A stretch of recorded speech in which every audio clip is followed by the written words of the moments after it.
Hello అండి. Welcome to Sukhi diaries.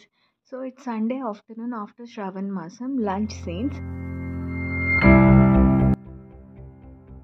So మా ఇంట్లో ప్రాన్స్ కర్రీ అండ్ దీన్ని రెసిపీ కూడా చాలా సింపుల్ అండి.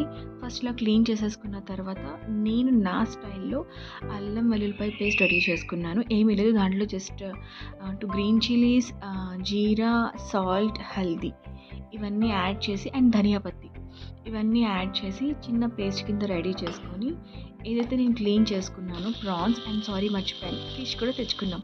ఆబ్వియస్లీ నాన్ వెజ్ లవర్స్కి ఆఫ్టర్ శ్రావణ్ మాసం ఫుల్ ఆన్ ఫెస్టివల్ మూడ్ ఉంటుంది కదా, అందుకని ఒకటి కాదు 2 వెరైటీస్ తెచ్చుకున్నాం.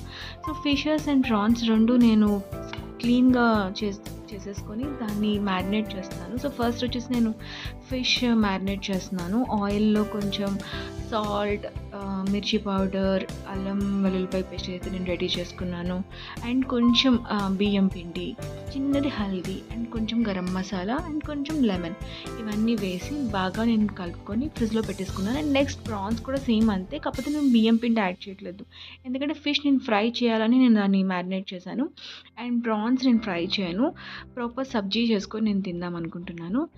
And so before making the curry నేను ఫస్ట్ ప్రాన్స్ని గీ రోస్ట్ చేస్తున్నాను సో దట్ మనకి అది స్మెల్ రాకుండా ఉంటుంది. సో రోస్ట్ చేస్తున్నప్పుడే ఒక 2-3 కరివేపాకు రెప్పలు వేసుకోండి, అసలు బ్యాడ్ స్మెల్ అనేది రాదు.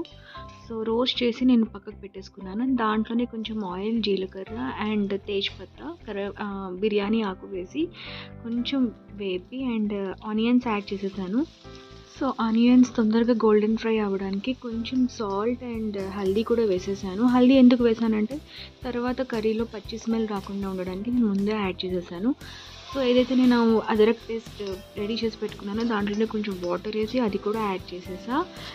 అండ్ నెక్స్ట్ ఒక్క టమాటో కట్ చేసి వేసుకున్నాను ఎందుకంటే మేము కర్రీ కొంచెం స్పైస్ లెవెల్ ఎక్కువగానే తింటాము, అందుకని ఒక్క టమాటో యాడ్ చేసి సరిపోతుంది, లేదంటే పులుపు అయిపోతుంది కర్రీ అంతా, which I don't like at all. So masala బాగా ఫ్రై అయిన తర్వాత ప్రాన్స్ కూడా యాడ్ చేసేసి ఇంకా తగినంత స్పైసెస్ అన్నీ యాడ్ చేసి గార్నిష్ చేసి పక్కన పెట్టేసుకున్నా. ఇంకేం మాత్రం ఆలస్యం చేయకుండా వేడి వేడి అన్నంలో తీసుకొని తింటే ఉంటుంది.